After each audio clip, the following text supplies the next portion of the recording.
Are You Nuts? A Tom and Scott Mystery, Book 7. Author Mark Richard Zubro. St. Martin's Press, New York. Eric Aust, narrator.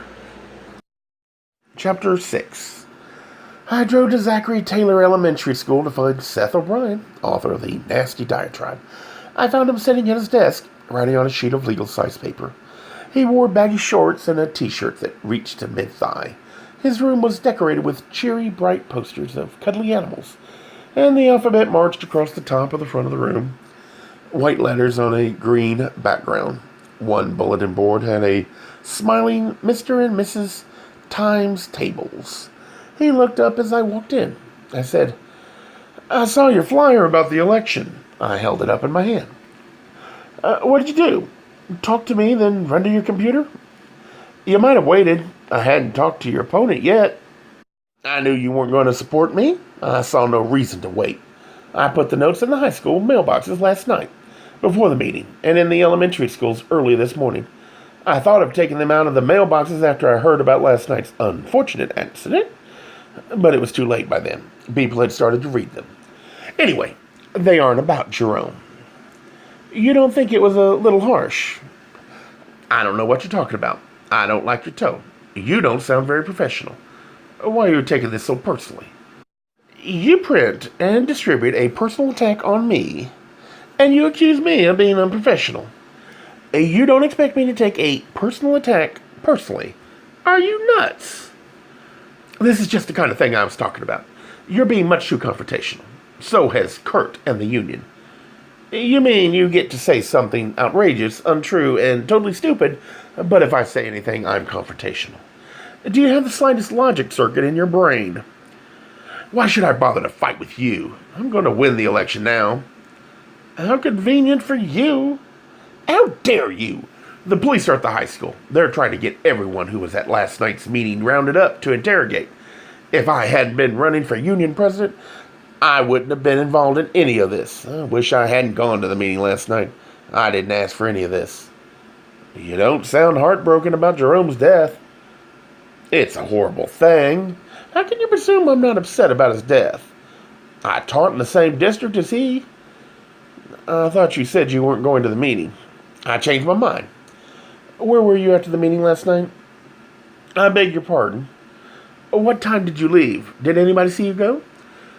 Did I miss something? Are you on the River's Edge Police Department? Not yet. Nor will you ever be. My friend is accused of murder. You want to be an amateur sleuth? Please leave that Jessica Fletcher crap alone. I'm not answering any of your questions. An unpleasant impasse, if I ever heard one. He got up from his desk and walked toward the door. You're just walking out. I'm going to the bathroom.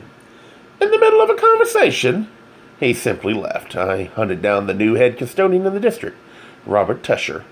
He was a short, roly-poly man. All the custodians wore brown uniform pants with a brown work shirt, probably from the same company that made Frank Murphy suits. I asked if anybody had been in my room this morning. You're the guy from TV talk shows with the baseball player? Yeah. Your room in the west wing of the old high school? Yes. He thought a minute. Wasn't supposed to be anybody in there except for a couple community service kids. We were all over at the new school getting it ready for the big meeting Friday. We're setting up tables and chairs in all kinds of different places. Those community service kids don't do the slightest thing more than what they are told. You've got to watch them every minute. I believe that. He gave me more details than I needed for the next few minutes about opening the new building, difficulties with teenagers on probation, and impossible teachers. I let him talk. It's always a bright idea to keep on the good side of a custodian. After the school secretaries, they are the most powerful people in a school. He finished. Didn't you have some kind of trouble yesterday afternoon? You heard about that. My staff has to report any problems to me at the end of the day. One of the kids said you talked to him. A snarling but loquacious teenager. I asked, which of your people were on duty last night? I heard Meg Swarthmore is a friend of yours. You worried about her being accused of murder? Yeah. I already talked to the cops. They've cleared my people. They were in each other's presence the whole night. They went to the John together, I asked. My folks vouch for each other. Do you have somebody to give you an alibi? I was home. Alone? Yes. I was with my wife. Sounds like you've got more to worry about than I do. He walked away. Working with the list I had gotten from Carolyn, I returned to the high school and went in search of people to question. First, I stopped outside the library. The light inside came from several skylights they'd installed in the roof in the past year. Warm sunlight flooded the room. Police barrier tape covered all the entrances. I had to do all my observing from the doors. I could see nothing of significance from my vantage point. At the entrance to the old wing, I saw a few people sitting in folding chairs outside the science office. These must be people waiting to be interviewed. A young cop near the door said to me, "Can I help you, sir?" I wanted to talk to a few people. "Were you at the PTA meeting last night?" "No." "Then if you could leave, sir, that would be a help to the police." There was no point in crossing her. I retreated. The school was starting to heat up in all its unair-conditioned splendor. I supposed I could simply wait around the corner for people to come by. Lydia Marquez came trundling down the corridor toward me. Not often in our lives do we get to see evil incarnate walking toward us. Lydia was probably in her early 40s. She did not have horns, a tail, and cloven feet. She was in a sleeveless rayon shirt that revealed mounds of flesh best left covered. If the overstuffed sausage casing look ever became fashion law, she'd certainly dwarf the competition. Her jeans were baggy enough to cover the bulges of the back end of a rhinoceros. The pant legs bellowed around her, making her resemble somewhat a tent on legs. Her fat butt jutted out behind her. She had a downcast look. Her look said even if a busload of comedians showed up at her house, she'd be too tired to laugh. If there was a street, I'd have walked across it to avoid her. I didn't have to worry about whether to approach her or not. Once she made eye contact with me, she marched over and planted herself directly in front of me. She introduced herself, then said, "I've heard so much about you, but then who in the district hasn't? I'd rather be loved than famous. Didn't somebody say that?" "There's something I don't understand about you." "What's that?" "What I don't get is if all the running around and arguing and fighting is all worth it." "It's worth it for Meg. We're more than good friends." "No, I meant with all these television shows. It certainly can't be fun." "I don't define my life by doing only that which is fun." "Maybe I didn't say that well. There's got to have been an enormous emotional toll on you. Is it worth it? Is the price you're paying in emotional health, psychic strength, loss of sleep, physical and emotional exhaustion worth what you are getting out of it?" This was almost more nasty than a melodramatic confrontation. At least, then I could make sarcastic and witty cracks while she prattled on like an imbecile. Now, she was coming across almost as someone who cared that I lived and breathed. Now I was being melodramatic, she concluded. "For a choice you made, you are suffering a great deal. The choice I'm making is to stand up to people like you. You know, you really aren't very important." "Pardon me. You may have been on television, and you may have tenure, but in the larger scheme of things, you aren't very significant." "How kind of you to point that out to me." "Retribution will be exacted." "By whom? You? For what?" "I may not be the instrument. God will decide." "How nice for him, or her." "Blasphemer!" "I guess." She pointed a finger with a large turquoise ring on it at me. "I'm a school board member here. You have to treat me with respect." "No, I don't. Respect isn't something just conferred on someone because they get a few more votes than someone else. Just think Richard Nixon and you'll get the point." Her jaw twisted at an odd angle. A vein in her forehead seemed about ready to pop. I wondered if causing someone to have a stroke was actionable. While she was deciding whether to explode or not, I asked, "What time did you leave the meeting last night?" She began walking away. "You'll be sorry." This was the second person in less than an hour to just up and leave. I wondered if this was the new, mature person's response to stress. Certainly, I could put her in the lifelong enemy category. In the teacher's lounge, I found two people, heads together, and laughing hysterically. When I walked in, they greeted me warmly. Rachel Seabach, a member of the English department, said, "You should have been at the meeting last night. I'd like to have busted a gut laughing. Meg was hysterical." You were both at the meeting?" They nodded. Rachel was in her mid-20s. She wore casual shorts and a Harvard University t-shirt. From the grime and dust on her hands, I presumed she'd been unpacking textbooks in her room. Rachel was fun to sit next to at department meetings. She had plenty of sarcastic comments to share under her breath. The funniest times were when she would make a joke. I would laugh and she would sit stony-faced as if she had nothing to do with my roaring mirth. I said, "Meg's been arrested for murder." "We know," Rachel said. "That's part of what is so funny. I can maybe picture Meg slowly reading someone to death, but not bopping them over the head. Everybody knows how it happened. I heard it was the Oxford English Dictionary. The abridged, one-volume edition." This comment was from Jim Garrity, another member of the department. A good-looking man, he spent a great deal of time campaigning to be English department chair. He was pleasant enough and usually on my side in interdepartmental squabbles. "You guys aren't sorry Jerome's dead?" "Are you?" Jim asked. "I worked with him a few times with the union." "I'm sad about him dying," Rachel said, "but it's like at a wake, especially when you didn't know the person.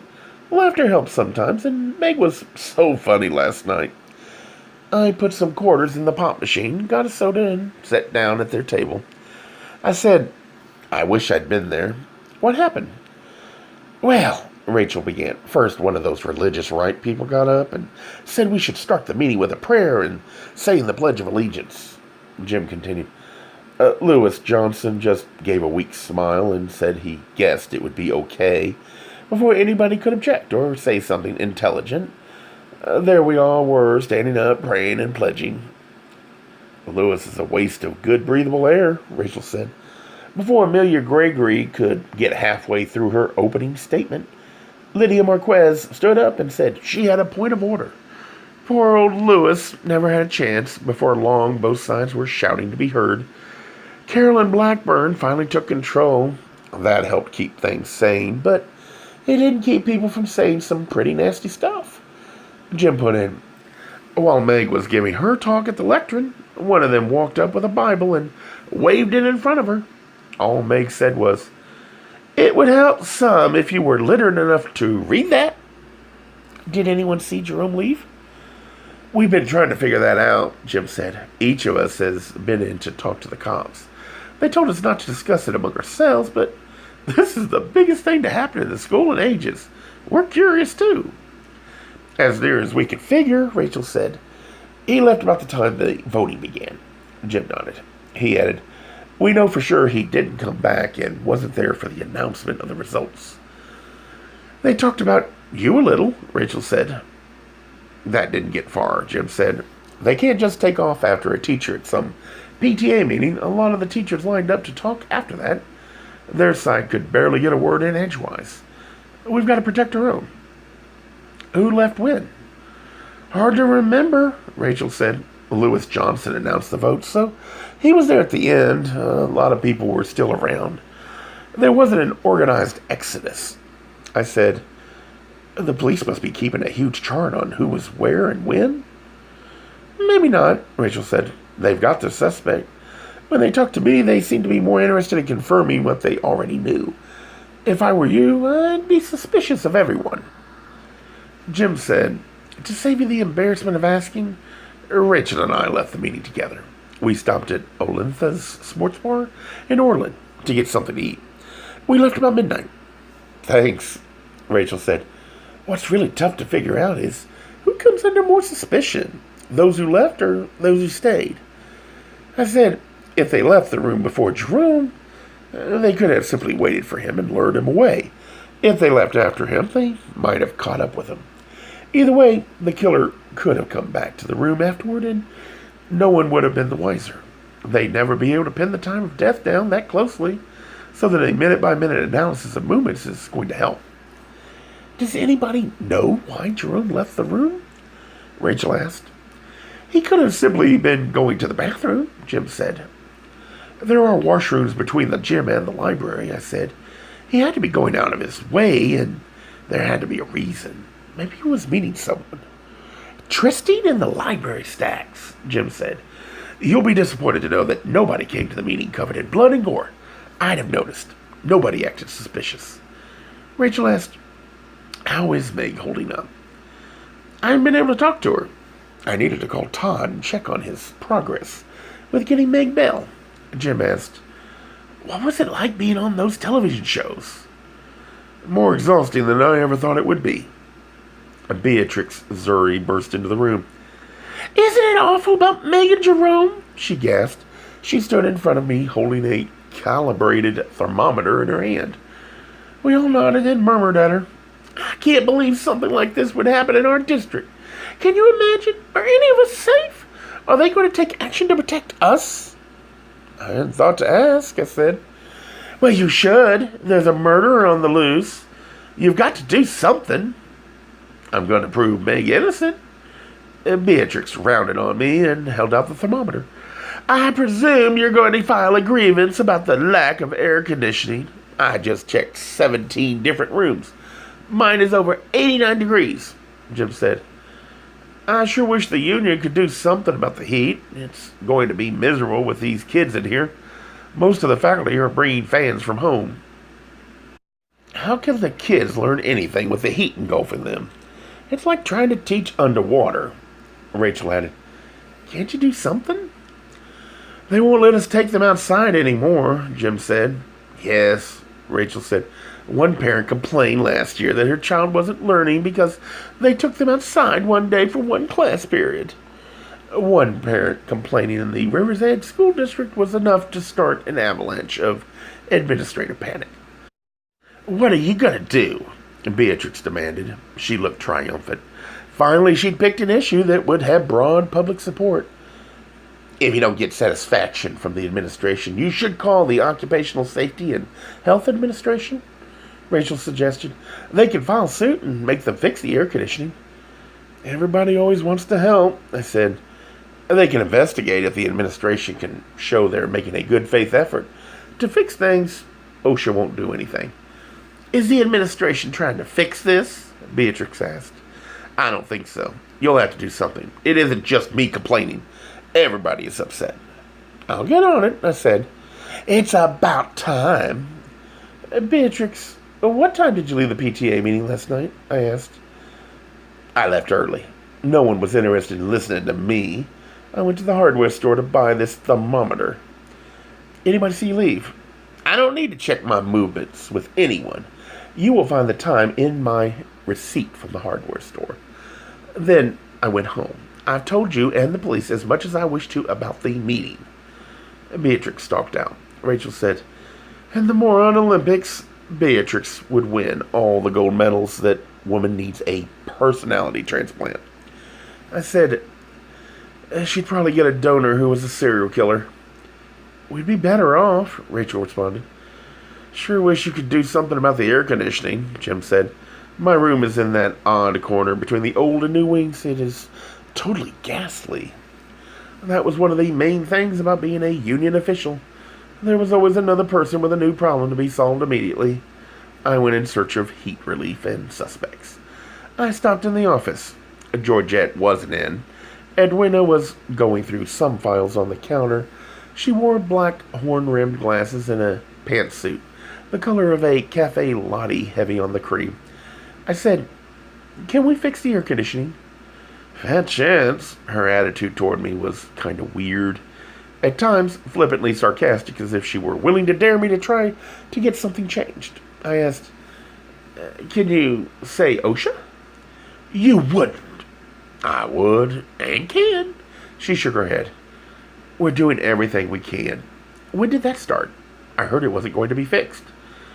5 minutes before you came in. I'd like you to have to work in the heat like the rest of us. I bet if your office was miserably hot, it would get fixed. She smiled at me. Feel the atmosphere in here? It did get fixed. We'll get on your complaint right away. I walked out.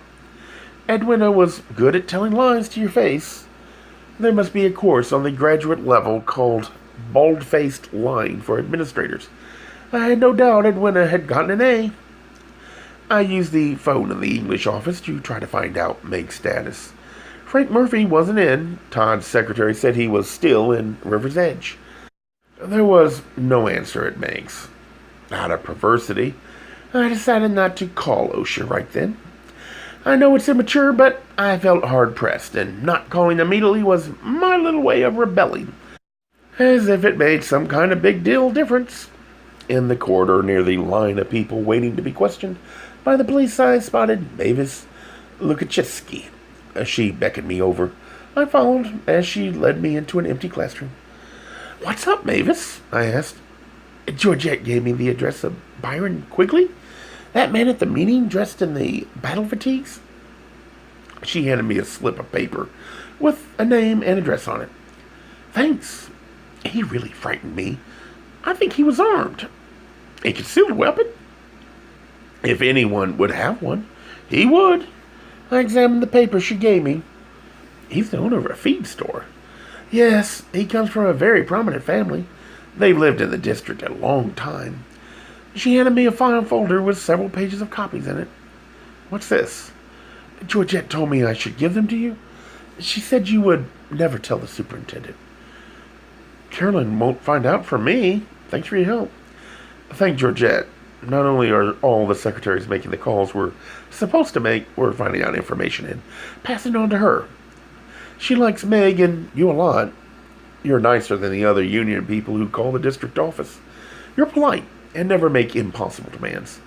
Mavis glanced over her shoulder and saw Edwina looking at us through the glass in the office. Mavis moved her head slightly in Edwina's direction. "Anybody asks, I gave you the health files you requested on kids you're going to have in your classes." I looked in the folder. Under the first few documents there were health notices. Always tell as much of the truth as you can. It is important to get health information on the students you're going to teach. If a kid has some special health need and you ignore it because you didn't read the proper health notices, you might be held liable. Georgette would have been bright enough to know this and planned ahead for a cover for the file. Mavis left and I walked to my room to read through the data. Quigley had a child in 3rd grade, another a freshman in high school, and an older child in private college in Montana. The River's Edge feed store he owned was on Route 6 on the way to Joliet. I decided to take a trip out. It was daylight and in a public store. I didn't think he could get violent. If there was no one else there, I could just turn around and walk out. It was nearly noon, and I was feeling the lack of sleep. I stopped for several small bottles of orange juice at a convenience store on 159th Street and Wolf Road. The store Quigley worked at was the only unboarded up one in a small strip mall. The parking lot had 2 pickup trucks parked outside. I crossed the gravel surface and entered the store. The room was dusty and smelled of manure. The property turned out to be far more extensive than it looked from the front. Out and back stood numerous tin-roofed sheds, filled with row upon row of bags of seed, feed, and fertilizer. One man wearing gray steel-rimmed glasses stood behind the counter. He was in his early 40s, tall with broad, round shoulders, a ring through his left nostril, and blonde hair cut severely short. He was talking to a man in his late teens.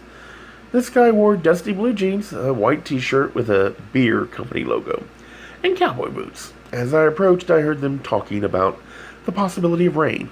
Out back, I could see another man, maybe in his late 20s.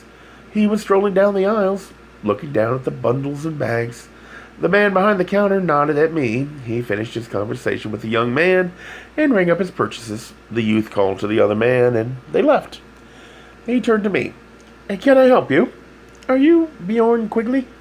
"Yeah, who's asking?" Tom Mason. I'm a teacher at Grover Cleveland High School.